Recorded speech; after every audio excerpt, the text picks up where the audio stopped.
야담 능소화를 찾아주셔서 감사합니다. 구독, 좋아요, 알림 설정 꼭 눌러주세요. 옛날 지방의 어느 마을에 동백이라는 소녀가 살았습니다. 그녀의 아버지는 어려서부터 동백이에게 글을 가르쳐 주었지요. 그리고 동백이 11세가 되던 해 그는 지병으로 마지막 유언을 남겼습니다. 여보 동백아, 이 애비가 너무 미안하구나. 아버지 그런 말씀 마시어요. 어서 훌을 털고 일어나셔야지요. 아버지는 병석에 누워 한 손엔 부인의 손을, 한 손에는 동백의 손을 잡았습니다. 내가 죽고 몇 년이 지나면 한양에서 큰 어른이 내려올 것이다. 그럼 동백이는 그 어른을 따라가거라. 그것만에 내가 살 길이다. 그리고 너는 험난 길이 열릴 것인데 절대 포기하면 안 되느니라. 아버지는 마지막 유언을 남기고 세상을 떠났습니다. 아버지를 잃은 모녀는 슬픔에 가득 찼지요. 한편 그 시기 조정에는 3명의 정승이 있었습니다. 그 중에 황정승은 욕심이 없고 청렴하기로 소문난 정승이었지요. 어느 날 황정승이 지방의 장터를 지나가고 있었습니다. 그런데 장터 초입에서 자리를 깔고 떡 파는 모녀를 보게 되었지요. 그런데 딸로 보이는 처녀의 관상이 보통 관상이 아니었습니다. 어허, 저 처녀의 관상이 보통이 아니렸다. 이런 시골에 저런 관상을 가진 처녀가 있다니 참으로 기이한 일이로다. 황정승은 처녀의 관상을 가까이서 보려고 말에서 내려 떡 파는 모녀에게 다가갔습니다. 백설기떡이 참으로 맛있어 보이는구려. 그래, 이 떡은 얼마요? 2푼이요. 새벽에 갖져온 떡이라 따뜻합니다요. 황정승은 떡을 묻고는 있었지만 그의 눈은 처녀를 향해 있었지요. 헌데 가까이에서 본 그녀의 얼굴은 까무잡잡했지만 얼굴에 윤기가 흘렀습니다. 넓고 살짝 앞으로 나온 이마는 그녀가 하늘의 기운을 타고났음을 말해주고 있었지요.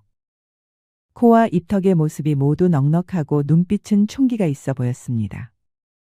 그럼 이 떡을 모두 사면 얼마요? 그럼 6냥인데 단냥만 내시오. 알겠소. 이 떡을 내가 모두 사리다. 황정승은 옷소매에서 단량을 꺼내 어머니에게 주었습니다. 그런데 무슨 떡을 이리도 많이 사는 것이오. 누구에게 줄 사람이 있어 그렇소. 그런데 옆에 처녀는 부인의 딸이요. 그렇습니다만 그렇구려. 아가, 너는 이름이 무엇이냐?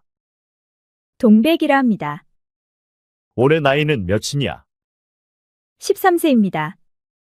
그래, 내가 할 줄 아는 게 뭐가 있느냐? 읽고 쓸 줄 압니다. 글을 안다. 그런데 글은 어찌하여 배웠느냐? 여인도 글을 아는 게 좋을 것 같아 공부했습니다. 황정승이 보기에 이 처녀는 스스로 자신의 운명을 개척해가고 있었습니다.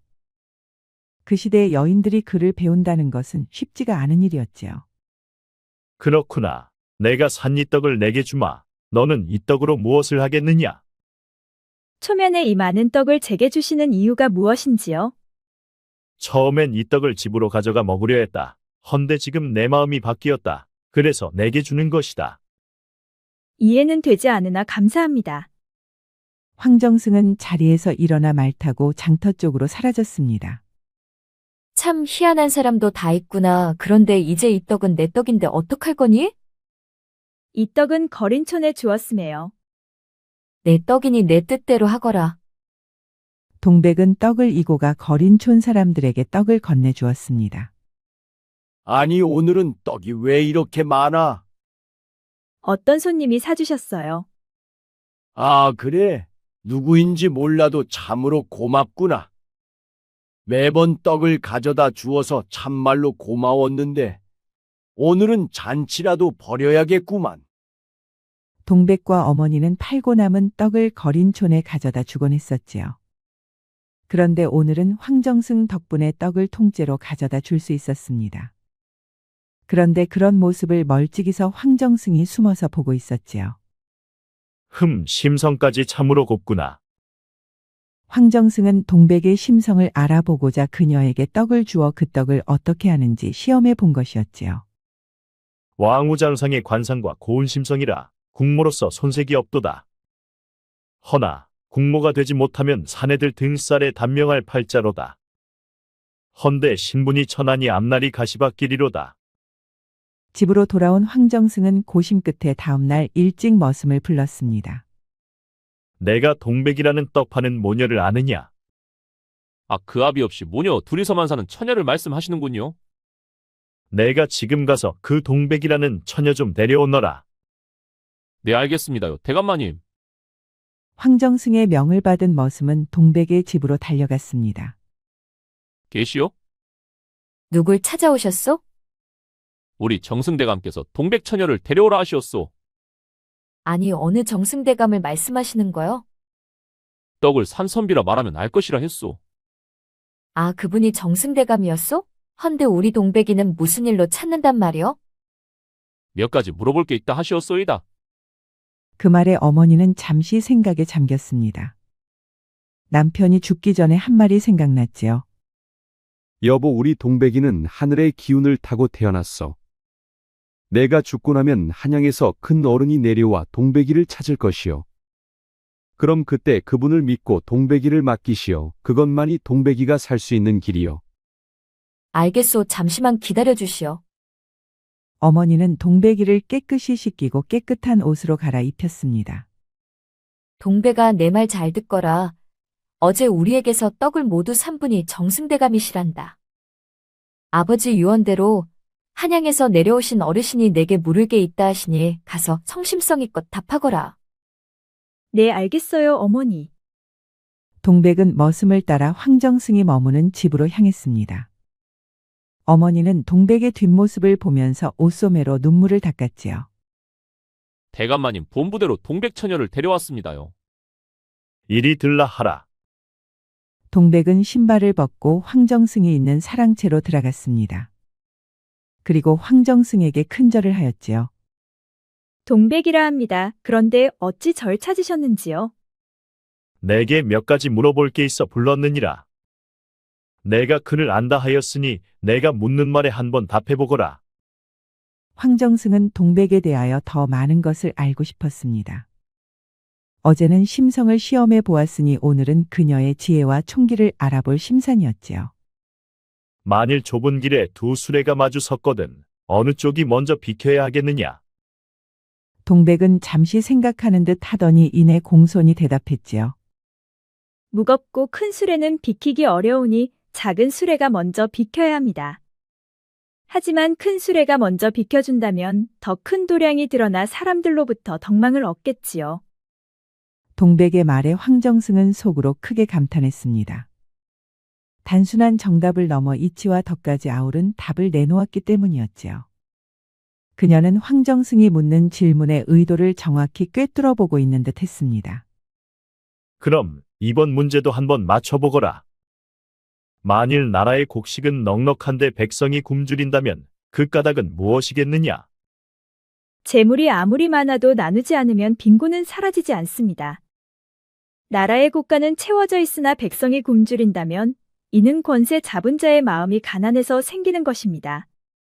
그럼 어찌하면 좋겠느냐? 하루 세 끼 굶는 자들에게는 두 끼를 주고 하루 두 끼를 굶는 자들에게는 한 끼를 주어야 합니다. 허면 그들은 다음에 더 많은 곡식을 추수해 그들의 삶은 안정될 것이며 나라의 국가는 더 많은 곡식들로 가득 찰 것입니다. 동백의 말에 황정승은 비로소 만족한 듯 입가에 미소를 띄웠습니다. 과연 총기와 지혜까지 겸비했구나. 황정승은 그 자리에서 일어나 동백에게 넙죽 엎드리며 큰절을 하였습니다. 그러자 동백은 깜짝 놀랐지요. 아니 갑자기 왜 그러시는지요? 너는 왕우장상의 관상을 타고 났느니라. 장차 이 나라 조선의 국모가 될 몸이란다. 그 말씀이 무슨 의미인지요? 너는 이 나라 조선의 왕후가 될 운명을 타고났다. 황정승의 말에 동백이 크게 놀라자 그는 침착하게 설명해 주었습니다. 너는 장차 왕후가 될 제목으로 하늘의 기운을 타고났단다. 내가 여인으로 태어나 어려서부터 글 공부를 한 것도 바로 내 운명 때문이었느니라. 헌데 공교롭게도 너는 평민의 신분으로 태어났구나. 이는 앞으로 내가 넘어야 할 산이 많다는 것이며 국모가 되기까지 많은 인내와 고통을 견뎌내야 한다는 말이다. 그럼 저는 앞으로 어찌해야 하는지요? 우선 한양에 있는 내 집에 들어와 1년간 종살이를 하거라. 그 후엔 너를 내 양녀로 삼아 세자빈으로 만들 것이다. 그럼 목적은 양녀를 거쳐 세자빈이 되는 것인데 1년간의 종살이는 어떤 이유에서인지요? 내 너를 처음부터 양녀로 들이면 내 처와 딸들이 너를 바깥에서 외도하여 낳은 자식으로 오인하여 너를 가만두지 않을 것이다. 그리 되면 세자빈으로 널 천거하기도 전에 내가 스스로 먼저 포기할 수도 있을 것이야. 그런 깊은 뜻이 있었군요. 그런데 정말 제가 세자빈이 될 수 있을까요? 그것은 너 하기에 달려있다. 하늘이 내게 길을 열어주었다고는 하나 내가 견디고 노력하지 않으면 불가능하다. 내가 세자빈이 되어 국모가 되기까지는 험난한 여정이 될 것이야. 그래도 한번 해보겠느냐? 제 어머님과 상의해보고 내일 중으로 확답을 드리겠습니다. 동백은 집으로 돌아와 황정승이 말한 내용을 어머니에게 말해 주었습니다. 아니, 그게 정말이니? 어머니는 깜짝 놀란 표정을 지으며 동백을 가슴으로 꼭 안았습니다. 그녀의 눈에서는 눈물이 글썽였지요. 널 가졌을 때 봉황이 날아와 내 품속으로 들어오는 꿈을 꾸었단다. 이제 너의 운명이 시작되려나 보다. 내 아버지도 내가 훗날 큰 인물이 될 것이라 했었단다. 어머니는 하나밖에 없는 딸을 황정승에게 보내기로 마음먹었습니다. 이제 딸의 운명에 따라 그녀를 품에서 놔줘야 할 때라고 생각했지요. 그래 가서 잘하거라. 그리고 건강해야 하느니라. 싫어요, 어머니. 저는 어머니 곁에서 함께 살고 싶어요. 그건 안 된단다. 누구나 시집가면 친정과는 연을 끊는 것이란다. 그리고 너는 내 운명대로 살아야 하느니라. 동백은 어머니 곁을 떠나기 싫어 눈물을 흘렸습니다. 하지만 어머니는 무척이나 단호했지요. 다음 날 아침 동백이는 작은 보따리를 들고 집을 나섰습니다. 어머니도 건강하셔야 해요. 동백은 집을 나서면서 울고 있었지요. 어머니는 동백이 보이지 않을 때까지 그녀의 뒷모습을 바라보았지요. 신령이시여 우리 동백이를 보살펴 주소서. 어머니의 눈에서는 눈물이 줄줄 흘렀습니다. 동백이 대가집에 들어서니 황정승이 마당을 거닐고 있었지요. 그래, 결심을 한 모양이구나. 어서 오너라. 네, 어르신. 이제부터 마음 단단히 먹고 준비해야 하느니라. 내게는 쉽지는 않은 길일 게다. 허나 내 운명을 믿고 견뎌야 하느니라. 네, 어르신. 황정승은 지방의 일이 끝나자 동백을 데리고 한양으로 올라갔습니다.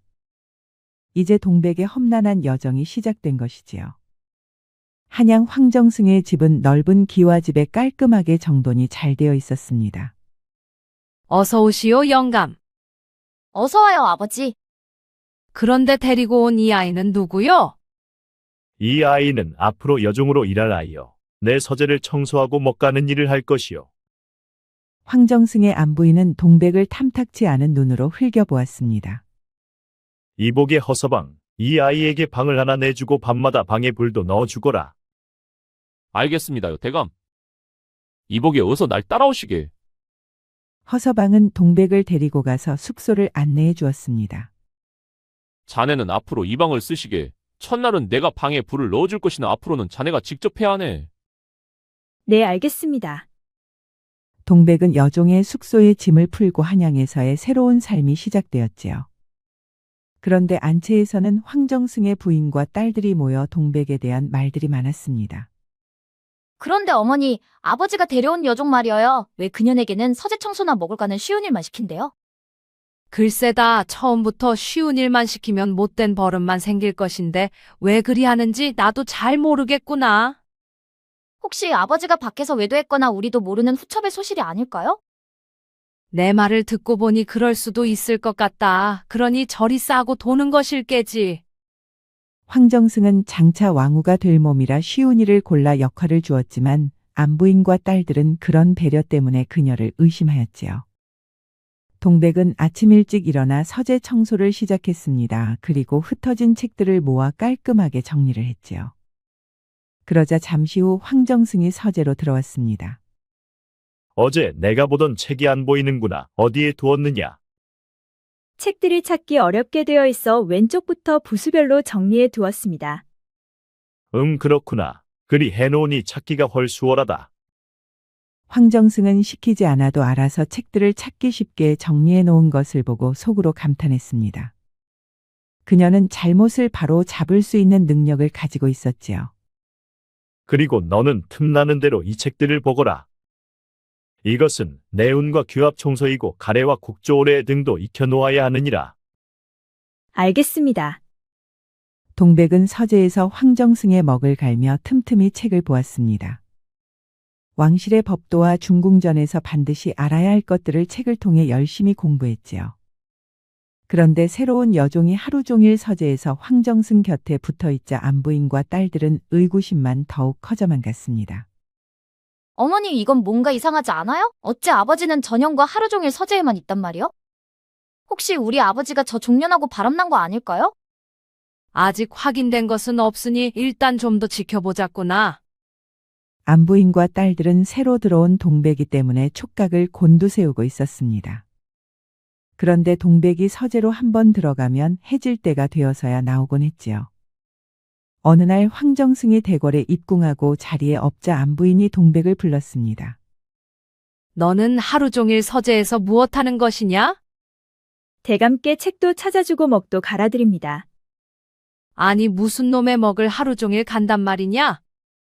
먹을 갈고 한 시즌이 지나면 먹물이 말라 쓸 수가 없지요. 그러니 수시로 갈아주어야 합니다. 그렇다면 먹을 갈고 나와서 다른 일을 하다가 한 시즌 후에 다시 들어가서 먹을 갈면 되지 않겠느냐? 대감께서 책을 다 보시면 다른 책을 찾으시니 내가 곁에 있다가 원하시는 책을 찾아드리고 있지요. 아니, 그럼 내가 글을 읽을 줄 안단 말이냐? 그렇습니다.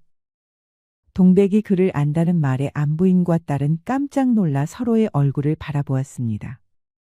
아니 내가 여종이면 여종답게 굴 것이지 어찌 양반도 하지 않는 글 공부를 했단 말이냐. 저는 어려서부터 아버님께 글을 배웠습니다. 할 말을 잃은 안부인은 동백을 향해 대놓고 물어보았습니다. 혹시 내 아비가 정승대감은 아니더냐? 어디서 숨겨놓았던 딸자식이 아니냔 말이다. 정승대감과 저는 피 한 방울 섞이지 않았습니다. 그 말을 어찌 믿는단 말이냐? 내가 아버지의 숨겨놓은 딸이 아니고서야 어째 특혜를 받을 수 있단 말이냐? 안부인과 딸이 동백을 잡고 캐물으며 겁도 주었지만 동백은 눈 하나 깜박을 하지 않았습니다. 잠시 후 동백이 나가고 두 모녀는 동백에 대해서 뒷이야기를 나누었지요. 어머니 보셨어요? 전현이 여종 주제에 눈 하나 까딱하지 않는 것을. 마치 우리를 전혀 무서워하지 않는 것 같았어요. 그러게 말이다. 양반인 상전을 전혀 무서워하지 않는 눈치더구나. 안부인과 딸은 동백을 의심하며 그녀를 괴롭혀 내쫓기로 마음을 먹었습니다. 어머니, 저 종년이 보통이 아니에요. 우리도 하지 않는 글 공부를 어찌 종년이 했단 말이요? 그러게나 말이다. 종년 주제에 분수에 넘치는구나. 아버지가 없을 때 저 계집의 민낯을 드러내 쫓아내야겠다. 그날부터 안부인과 딸은 동백을 불러 온갖 허드렛 일을 시켰습니다. 한겨울에 냇가로 보내 빨래를 시켰고 추운 겨울에 장독대를 닦게 하였습니다. 하루 종일 차가운 바깥에서 쉬지 않고 일을 시켰지요. 여종이면 여종답게 살아야지 내가 글 좀 안다고 차별 대우를 받아서야 되겠느냐? 지금 당장 가서 내 옷 이불을 벗겨 빨아오거라. 네, 알겠습니다. 동백은 눈물을 삼키며 굳은 일을 묵묵히 해냈습니다. 손은 갈라지고 발바닥은 상처투성이가 되었지만 그녀는 꿋꿋이 견뎌냈지요. 동백은 밤이 되면 어머님을 떠올리며 눈물을 흘렸습니다. 어머니 보고 싶어요. 동백은 당장이라도 포기하고 고향 마을로 내려가고 싶었지요. 하지만 아버지의 유언과 어머님과의 약속 때문에 그녀는 참고 견뎌내야만 했습니다. 그리하여 그녀는 눈물을 삼키고 다시 마음을 다잡아야 했지요. 하루는 황정승이 집으로 돌아와 동백의 손이 쩍쩍 갈라지고 퉁퉁 부은 것을 보았습니다. 아니, 동배가 내 손이 어찌 된 일이냐? 아무것도 아닙니다. 집안일을 조금 하다 보니 이렇게 된 것입니다. 황정승은 속이 상했지만 겉으로는 내색하지 않았습니다. 허서방, 내가 이 아이를 잘 좀 보살펴주게. 알겠습니다, 대감마님. 그날 밤 안부인과 딸들은 또다시 동백을 안채로 불렀습니다. 내가 대감이 들어오니 쪼르르 달려가 고자질을 해대더구나. 어디서 못돼 먹은 버르장 머리냐. 안부인은 고자질을 했다는 이유로 동백의 종아리를 사정없이 때렸습니다. 저는 여쭤보셔서 답했을 뿐입니다. 네 속을 내가 모를 줄 아느냐? 내년이 일부러 아버지에게 내 손을 보인 게 아니냐? 그리고 천한 종년 주제에 내가 글을 배웠다는 것도 믿을 수가 없다. 동백은 고개를 숙인 채 아무 대꾸도 하지 않았습니다. 그녀의 종아리가 터져 핏물이 흐르기 시작했지요. 험난 한 길을 만나게 된다 했으니 이제 그 길에 들어섰다고 생각했습니다. 아니 인연이 감히 우리를 무시하는 것이냐? 어째 입을 꾹 다물고 답을 않는 것이야. 이번에는 딸이 동백이의 종아리를 때렸습니다. 준비한 회초리가 모두 부러지고 나서야 그들의 매질은 끝이 났지요. 동백은 다리를 절며 방으로 돌아왔습니다. 그리고 그녀는 엎드려 잠이 들었지요.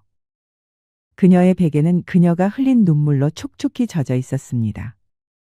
안부인과 딸은 어떻게 하면 동백에게 창피를 주고 내쫓을 수 있을지 방도를 찾기 시작했습니다. 전현이 고개를 더 이상 빳빳이 들 수 없는 일이 필요해. 그래야 전현을 집에서 내쫓을 수가 있어. 어머니 내게 좋은 꾀가 있어요. 내일 연회에 손님들이 모일 때 종년에게 글을 읽게 해보죠. 글을 못 읽으면 조롱거리가 될 것이고 또 잘해도 여종이 글을 안다고 다들 수군거릴 것이니 분명 아버지의 체면이 깎이는 일입니다. 아버지의 체면을 깎았으니 당연히 그년을 쫓아낼 수 있지 않겠어요? 그거 좋은 생각이다. 다음 날 고위 관리들이 황정승 집에 모여 연회가 열렸습니다. 그 자리에는 대군도 와 있었지요. 술과 음식이 나오고 분위기가 무르익자 안부인이 일부러 동백을 불러냈습니다. 이 아이는 우리 집 새 여종인데 여러분들의 흥을 돋구기 위해 어려운 책을 읽어보인다 하오. 허허, 여종이 글을 안다니 참으로 희귀한 일이로다. 딸은 두꺼워 보이는 책을 가져와 아무장이나 여러 동백에게 건네주었습니다. 이 장을 한번 읽어보거라. 동백은 책을 받아들고 침착하게 읽어갔지요. 민기군경 군경민지사야. 맹자가 말하길 백성이 귀하고 임금은 가벼우니 임금은 백성을 섬기는 자라 하였습니다. 연회에 참석한 사람들은 놀란 눈빛으로 서로를 바라보았습니다. 허허, 글을 읽을 줄 아는 것만이 아니라 뜻까지 다 아는구나. 또한 기품까지 있으니 어찌 단순한 여종이라 할 수가 있겠는가? 황정승은 말없이 무표정한 모습으로 그 광경을 보고 있었습니다. 그렇다면 내 말대로 백성이 귀하다면 임금은 무엇을 해야 하겠느냐? 임금은 백성의 굶주림을 덜어내고 억울한 사정을 풀어주어야 합니다. 그리하지 않으면 스스로 백성들에게 외면을 받게 되옵니다. 그 순간 연회 자리가 숙연해졌습니다. 손님들은 감탄하며 고개를 끄덕였지요. 글과 뜻을 이렇게 정확히 아는 여종이라 참으로 드문 일이로다. 저 처자는 단순한 여종이 아니구나. 대군께서는 저 아이가 어찌 보이십니까? 저 아이의 관상으로 보아 장차 이 나라 국모감이요. 연회에 참석한 대군은 동백에게 극찬을 아끼지 않았습니다. 연회가 끝나고 난 후 안부인과 딸은 안채로 돌아가 씩씩거렸습니다. 분명 망신을 당하게 될 줄 알았는데 오히려 칭송을 받았잖아요. 어머니 일을 어째요? 그러게 말이다. 그 계집이 정말로 글을 읽을 줄 누가 알았겠니? 하지만 아직 끝난 게 아니다. 내 이번에는 더 큰 함정을 파서 반드시 무릎 꿇게 하마. 그런데 밖에서 우연히 이 대화를 엿들은 허서방은 곧장 황정승에게 달려가 상황을 말했습니다. 대감마님, 안주인과 아씨들이 동백이를 못 살게 하려 하옵니다. 그 말에 황정승은 깊은 한숨을 내쉬었습니다. 이제 동백이의 험난한 시련이 시작되는구나. 과연 이 시련을 극복하고 자신의 운명을 받아들일 수 있을지. 한편 안채에서 안부인과 딸은 머리를 맞대고 또다시 궁리를 시작했습니다. 어머니, 이번에는 확실히 저 아이를 내쫓아야 해요. 그래, 저 종년이 주인의 물건을 훔쳤다고 꾸며내면 어떻겠느냐? 훌륭합니다. 값비싼 장신구를 감춘 뒤 그 죄를 뒤집어 씌우면 저 계집은 항변도 못하고 쫓아낼 수 있을 겁니다. 오냐 그래 이번에는 반드시 쫓아내고 말 것이야. 며칠 후 안부인은 일부러 옥으로 만든 비녀 하나를 숨겼습니다. 그리고는 하인들을 모아놓고 호통을 쳤지요.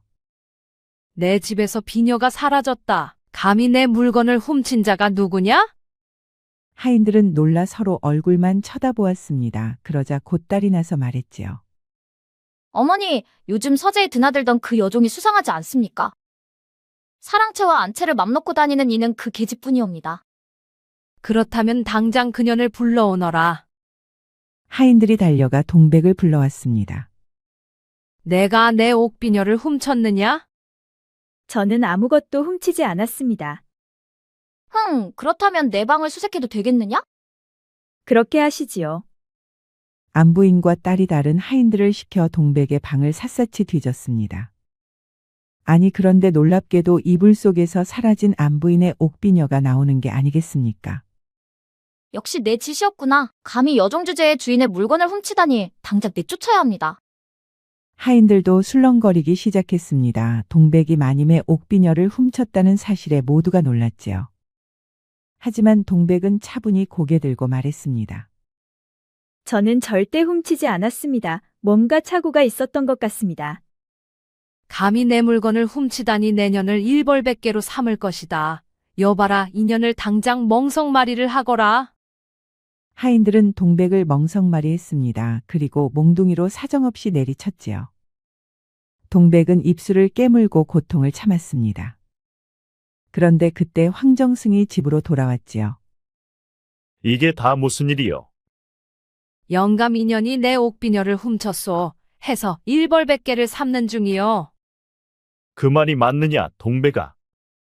저는 결코 훔치지 않았습니다. 옥비녀가 어떻게 제 방에서 나왔는지 저도 의문입니다. 황정승은 잠시 눈을 감고 생각했습니다. 그리고 멍석에 말려있는 동백을 꺼내주었지요. 그렇다면 둘 중 한 사람은 거짓말을 하고 있구려. 이보거라, 허서방 내가 본 것을 말해보거라. 예, 대감마님. 제가 본 것은 동백의 방에서 옥비녀가 나오기 전에 아씨께서 먼저 동백의 방에 들어갔다가 나오는 것을 보았습니다. 허서방의 말에 황정승은 눈을 부릅뜨며 안부인과 딸을 바라보았지요. 황정승은 허서방을 통해 그동안 그녀의 주변을 감시해 왔었습니다. 그것은 그녀를 지키기 위함이었지요. 부끄러운 줄 아시오. 어째 양반의 채통이 이것밖에 안 되는 것이오. 안부인과 딸은 얼굴이 붉게 달아올라 할 말을 잃었습니다. 그녀들은 허서방을 노려보았지요. 황정승은 동백을 보며 차분하게 말했습니다. 이제 때가 되었다. 그동안 내게 많은 시련과 고충이 있었다는 것을 잘 알고 있다. 그것은 내가 꼭 거쳐서야 하는 과정이었느리라. 그로 인해 내가 장차 큰일을 헤쳐나갈 수가 있게 되었느니라. 오늘부터 너는 내 양녀다. 그러니 다들 그렇게 알고 동백이에게 예를 갖추어라. 황정승의 말에 하인들은 깜짝 놀랐습니다. 좀 전까지만 해도 멍석말이 당하던 동백이 갑자기 아씨가 되는 순간이었지요. 깜짝 놀란 건 안부인과 딸들도 마찬가지였습니다. 그녀들은 입을 다물지 못했지요. 아니 영감 그게 무슨 소리요? 양녀라니요? 동백은 장차 이 나라 국모가 될 운명을 타고난 팔자여 헌대천한 신분으로 태어나 거쳐야 하는 고충과 시련이 많았소이다. 이제 방금 그 첫 번째 시련이 끝났소. 이제 내일부터는 본격적으로 세자빈이 되기 위한 수업을 받게 될 것이요.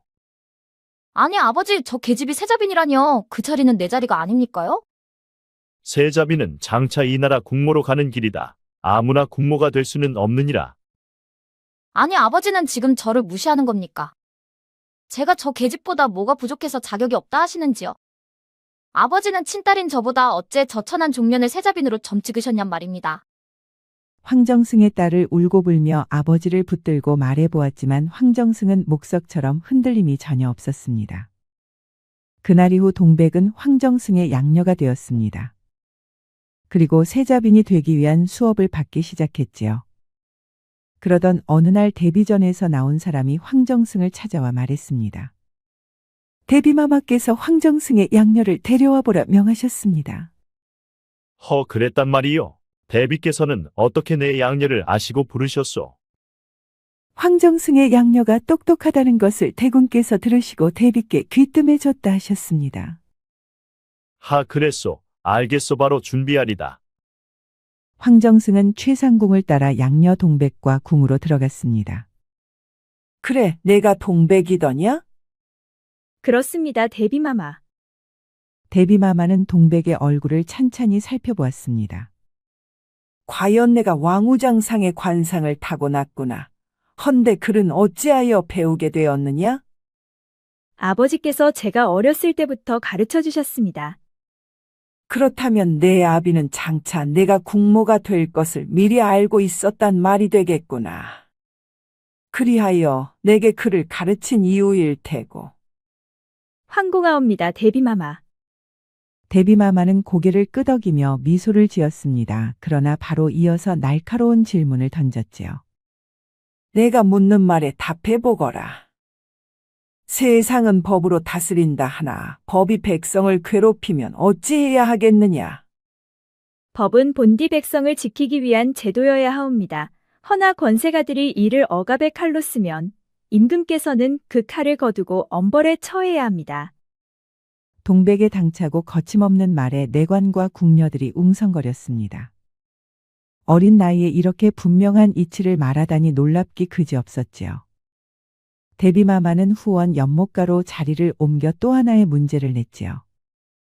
너는 오늘부터 이 연못에 핀 연꽃을 살펴보고 내가 배운 바를 내일 나에게 말해보거라. 그날 밤 동백은 연못가에 홀로 앉아 연꽃을 바라보았습니다.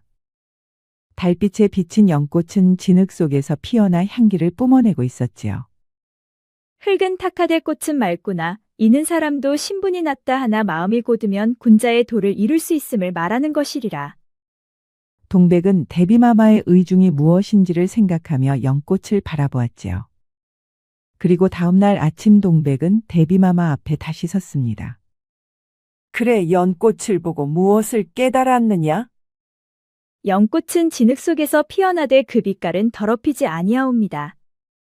이는 곳 사람 또한 천한 곳에 태어났다 하여도 마음을 곧게 지키면 맑고 향기로운 삶을 살 수 있음을 가르쳐 줍니다. 대비마마는 크게 웃으며 자리에서 일어나 동백의 손을 직접 잡았습니다. 과연 하늘이 내린 아이로다. 너 같은 덕성과 지혜가 있다면 훗날 국모로서 손색이 없으리라. 대비마마의 반응을 본 궁녀들과 내관들은 수군거리기 시작했습니다. 저 아씨는 보통이 아니야. 곧 세자빈 간택이 있을 것인데 분명 큰 바람을 일으킬 게야. 그러게 어쩜 저리 똑똑할 수가. 헌데 들었니? 저 아씨도 태생은 우리와 같다는 거. 정말? 그렇다면 저 아씨도 평민 출신이야? 쉿, 함부로 말하면 안 돼. 실은 저 아씨도 우리와 같은 평민 출신이야. 황정승께서 양녀로 들였다지? 우리 같은 평민 출신이 이 나라 국모가 된다면 얼마나 좋을까. 그럼 우리 신분도 무시할 수 없는 거잖아. 그 일이 있고 얼마 후 궁에서는 세자빈 간택이 시작되었습니다. 전국에 내노라 하는 대가집 교수들이 모여들었지요. 그리고 첫 번째로 얼굴과 체격 그리고 건강 상태를 점검했습니다. 그 과정에서 반은 탈락했지요. 몸에 상처가 있거나 이가 고르지 못하고 건강 상태가 좋지 못하면 모두 탈락되었습니다. 그리고 두 번째로는 글짓기 시험이 펼쳐졌지요. 글을 모르거나 글짓는 솜씨가 형편없으면 가차없이 탈락되었습니다. 그렇게 2차 시험을 통과한 사람은 10명 남짓이 되었습니다. 그리고 세 번째, 네 번째 시험을 거쳐 최종적으로 3명의 후보가 대비마마의 시험을 받게 되었지요. 만일 임금께서 큰 전쟁을 일으키려 하시는데 백성들은 이미 세금과 부역으로 지쳐 있다면 중전은 어떻게 해야 하겠느냐? 대비마마의 질문에 후보들은 모두 난처한 표정이었지요. 임금의 뜻을 거스를 수는 없으니 그저 백성들을 달래며 따르게 해야 합니다. 임금께 충성을 다해 전쟁을 준비하도록 돕는 것이 중전의 도리라 사료됩니다. 후보들의 답변에 대비마마의 눈빛은 차갑게 변했습니다. 이윽고 동백의 차례가 되었지요. 마마, 임금은 하늘의 아들이시나 백성은 곧 하늘의 뜻을 담은 그릇이옵니다. 백성이 고통받는데 전쟁을 강행하면 이는 임금의 군대가 아니라 임금을 원망하는 무리를 이끌게 되는 것입니다. 중전은 임금의 곁에서 백성의 목소리를 전해줘야 합니다. 저는 먼저 백성의 원성과 피폐한 삶을 알리고 전쟁 대신 나라를 부강하게 할 다른 길을 찾아야 한다 간언하겠습니다. 백성이 웃으면 나라는 흥하고 백성이 울면 나라는 망하기 때문이옵니다. 대비마마는 동백의 말을 듣고 눈시울이 젖었습니다. 옳다. 중전은 단지 임금의 곁을 지키는 자가 아니라 임금이 백성을 바르게 보도록 도와야 한다. 이것이 진정한 내존이라. 헌데 내가 바로 그 도리를 아는구나. 대전은 숙연해졌고 다른 교수들은 감히 고개를 들지 못했지요. 모든 시험이 끝나고 며칠 후 동백은 대비전으로 불려갔습니다. 대비마마는 온화한 미소를 지으며 그녀를 맞이했지요. 어서 오너라 동백아. 모든 시험을 거쳐 마침내 내가 세자빈으로 선택되었느니라. 동백은 대비마마에게 큰 절을 올렸습니다. 부족한 소녀가 간택되어 송구할 따름이옵니다. 겸손한 마음이야말로 큰 덕의 시작이다. 내가 보여준 지혜와 도량 그리고 백성을 위하는 그 뜻은 이미 하늘이 내린 바와 같았다. 그러니 부디 두려워 말고 내 운명을 받아들이거라. 동백은 그 순간 눈시울이 뜨거웠습니다. 아버지의 마지막 유언이 떠올랐지요. 아버지의 말씀대로 저는 결코 물러서지 않고 백성과 임금을 함께 섬기는 군모가 되겠습니다. 대비마마는 직접 동백의 손을 잡아 일으켜 세웠습니다. 방 안에 있던 상궁들과 내관들이 일제히 무릎을 꿇고 선택된 세자빈을 향해 머리를 숙였지요. 그날부로 동백은 궁에서 궁궐의 법도를 배웠습니다. 세자빈이 되기 위한 준비에 들어갔지요. 아니 아버지, 주워온 종려는 세자빈을 만들어주고 나는 종칠품밖에 안 되는 사람에게 시집가라니요. 정말 제 아버지가 맞으세요? 그러게요, 영감. 어째 우리 딸을 세자빈으로 만들지 않은 것이요? 내게 무슨 억하심정이라도 있어? 황정승은 담뱃대에 불을 붙이며 하늘을 보았습니다. 그리고 그는 담배 연기를 빨아 하늘 높이 올려 보냈지요. 장차 새로운 국모로 인해 왕실은 더욱 안정될 것이며 세자는 주상이 되어 성군이 될 것이로다. 황정승은 길가에서 떡 파는 소녀의 관상을 보고 그녀가 왕후장상의 관상을 가졌음을 한눈에 알아봤습니다. 그녀의 관상은 스스로가 주변을 평화롭게 하는 관상을 타고났었지요. 헌데 그녀의 태생은 평민으로 세자빈이 될 수가 없었습니다. 하여 자신의 양녀로 들이고 일부러 억세고 드센 자신의 부인과 딸들로부터 혹독한 시련을 겪게 하였지요. 그리하여 동백은 더욱 강인한 사람이 되어 세자빈이 되었습니다. 그리고 훗날 그녀는 중전이 되었지요. 중전이 된 동백은 임금을 훌륭히 내조하여 그를 성군으로 만들었답니다. 아버님 저를 믿어주시고 양녀로 삼아주신 은혜를 잊지 않겠습니다. 또한 이 자리에 서기까지 겪은 시련이 모두 저를 단단하게 만들었나이다. 지난날에 저는 미천하였으나 그 덕분에 백성의 고단함을 가슴 깊이 알고 있나이다. 앞으로는 중전이 되면 백성들의 소리를 임금께 전할 것이옵니다. 이것이 저를 세자빈으로 만든 이유이겠지요. 어머니 건강히 잘 계시지요. 이제 저는 세자빈이 되었습니다. 모두 어머니의 눈물과 헌신 덕분이옵니다. 어머니께서 새벽마다 장터에 나가 제 배를 골치 않게 해주셨던 그 은혜 잊지 않겠습니다. 어머니 조금만 기다려주셔요. 이제는 제가 어머니를 편히 모실 차례이옵니다. 비록 저는 앞으로 중전이 되겠으나 제 마음은 언제나 어머니의 딸 동백이로 살아갈 것입니다. 부디 오래도록 건강히 살아주시옵소서. 어느 유명한 말의 실현의 매는 미움이 아니라 사랑이다 라는 말이 있습니다. 고난을 통해 굴복이 아닌 성장을 배우며 더욱더 큰 그릇이 만들어지기 때문이지요.